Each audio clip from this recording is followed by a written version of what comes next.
Let me pick up on this matter because while you're going to do that, personnel is very important in this aspect. What we already have, when you rush people to public healthcare facilities at the moment, many of them complain they're not hospitable. Even if your leg is cut off, they will tell you, well, I'm sorry, you have to go and deposit a certain amount of money, even if you... And this is not a good experience many have, and it's still happening as we speak. What are you doing about that? It's a complex thing, and there must be trust. The National Health Act makes provision for the provision of health services to you in emergency situation, even if you hold no money. But then, it is also expected that under the present system, you should pay for services. But what we are thinking of is a system where we can fund primary care exclusively using our money. And what do I mean by using our money? There's provision. The National Health has provided for the provision of at least 1% of the CRF going into primary care essentially, either through NHIs or directly. And this will provide some resources. And we are also hoping that when you make health insurance compulsory, particularly for states, then we can buy services for you at a time when you need it most. Health insurance. Oh, health insurance. I'm sure people don't want to talk about their experiences with the NHIS. They're wondering just how effective that has been. Oh, it's been effective. The only thing is that not many people are really buying into the scheme. Effective to what extent? Because people say it doesn't cover a lot of things. Well, because the coverage is limited. Only about 6% of Nigerians are currently enrolled. You see, the more people you have in the system, the more resources you have. And so when you have more resources, then you can cover a wider spectrum of illnesses. We're currently talking to them to expand coverage, and we're happy up today. I think about 10 states are already buying into the scheme.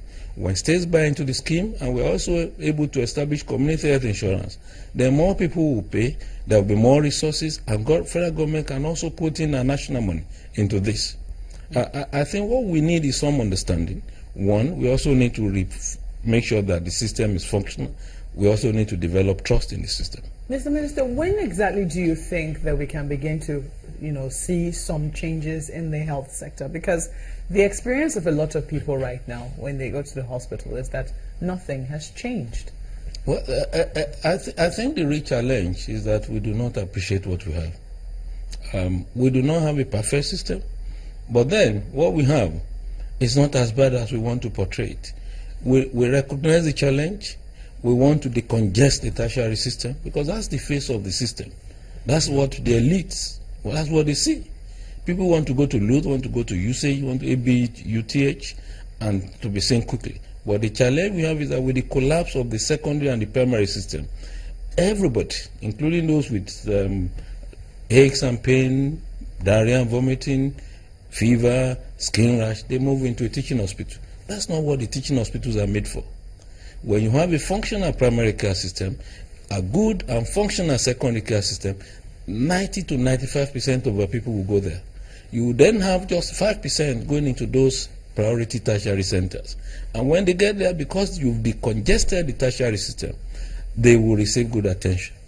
You enter into USAGE or LUTH today, the average doctor will have seen many patients, they're tired, they're frustrated, and then they complain. That's not what it should be. In the past, you cannot get into a teaching hospital without a referral. You must have been seen elsewhere. When you enter into a teaching hospital without a referral, you actually be asked to go to general patient department, where you are triaged in order to determine whether that condition merited being seen in a tertiary facility. And if it was adjudged not to be relevant for a tertiary center, you'll be sent back. But for now, there's nowhere else to send you to. So you are seen in the same facility. So we want to decongest. We've also been talking to our professionals to show more concern for our people. Our people are the prime reason for the existence of those facilities. So we're talking to ourselves. We need to show more concern. We need to care for our people. We need to let our people trust us. So we're doing this. You know, when we talk about trust, so one key issue here, we're talking about how we can develop the tertiary aspect of the health system. And we'll come back to the primary issue, the primary health system. For the tertiary system, the trust, you say, is absent. But what about this allegation of some of our medical professionals who are also working in concert with some others outside the country, to the extent that some of these ailments that they can ordinarily cater to here in the country, they make such kind of referrals because they're going to get some kind of monies.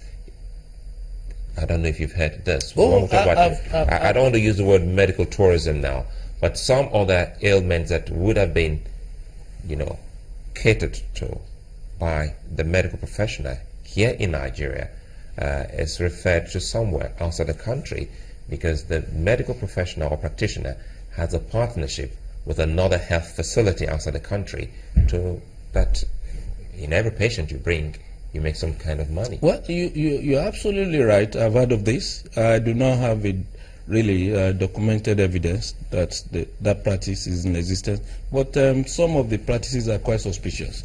As a minister, I signed some of these requests for funding, and yesterday I made a pronouncement that under a bid, we will not allow the Nigerian resources to be used for cases that could be treated in Nigeria. Some of them are ridiculous. I was asked to sign for someone who had a minor surgery that could be done in Nigeria for 10 million.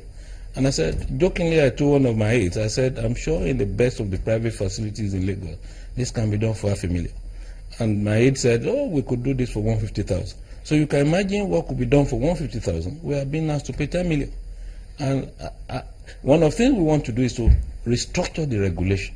Because, sorry, Mr. Prof, the signal that sends to friends, relatives, and even colleagues, for instance, you hear that this minor ailment or this ailment that your maybe relative is suffering from can only be treated abroad. What comes to mind is that you think that there's a total collapse of the health sector in the country. I don't think that is right. It's a reflection of corruption within the system, which we are quite prepared to excise.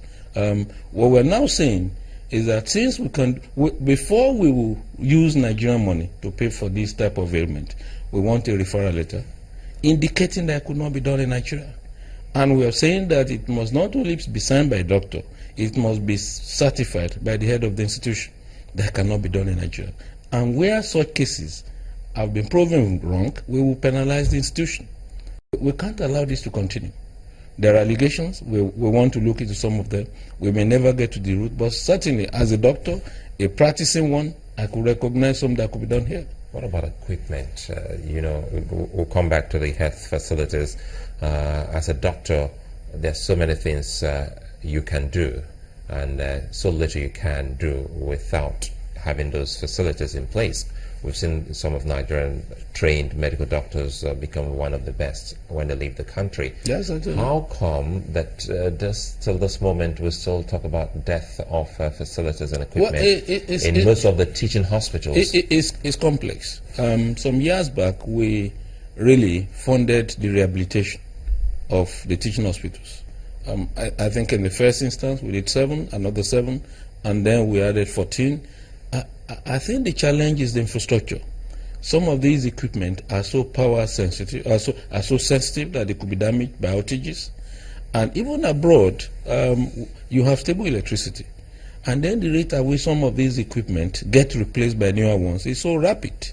So what we are looking at is a new arrangement, PPP option, where some of these equipment could be leased to us. When they're damaged, the manufacturer will replace them at no cost to our people. So but then when we talk about equipment, we have basic equipment to do many of those things that people go abroad to do, and Nigerians are very qualified. What we lack is the ultra-modern ones, which we're working on, and we're developing partnership to get them. At the moment, we're talking to GE. At the moment, we are talking to some other organizations who say, look, let's look into some of our tertiary hospitals and upgrade the equipment there, but under a new arrangement, where once they're damaged or once there's a newer version, we will replace them.